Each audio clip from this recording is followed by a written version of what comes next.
Stefano Albertini, and we are seated in the garden, in Sara's garden at Casa Italiana Zerilli Marimò of New York University. I was born and raised in Bozzolo in the northern Italian province of Mantua. I studied at the University of Parma, contemporary history, and then I moved to the US where I studied at the University of Virginia and Stanford University where I got my PhD, studying Machiavelli and writing about him.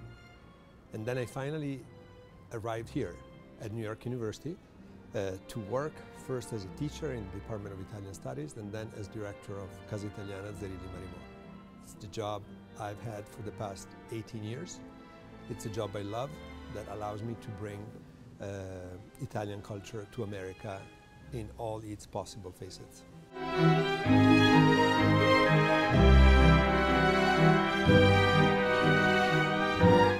I would say that the Italian authors that top the list of best known and most studied in the US is definitely Dante and Machiavelli.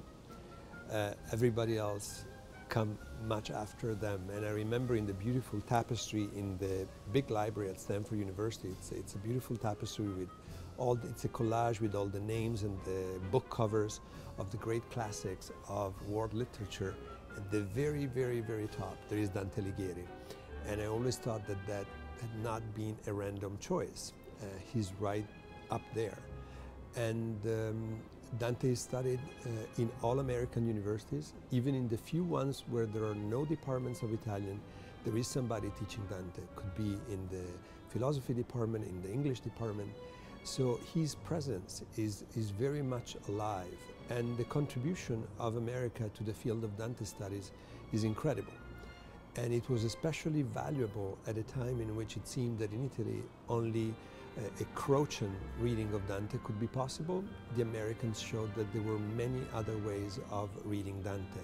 And for this we have to be very, very grateful to American Dante scholars. Of course, Machiavelli, who happens to be one of my passions, there is an endless interest. And anytime I teach my course on Machiavelli, the class is full.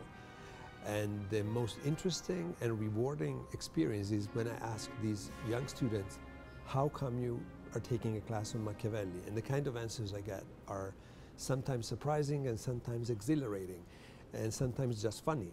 And in the past I've had answers like, of Tupac, the rap artist who died in prison and in prison came to know Machiavelli because he picked up the prints from the prison library. He changed his name to Machiavello and published a CD on it. And the latest incarnation of Machiavelli is, of course, in, I believe the name of the video game is called Assassin's Creed, where Machiavelli takes you by hand and leads you through Florence and Rome against your enemies.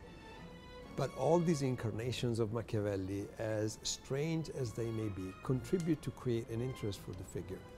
And then I think it's my job, and it's the job of my colleagues, to present a better, more accurate, and more complex vision of who this great thinker was. But I believe it's very, very interesting the role that still these characters play in American pop culture, not only in high culture.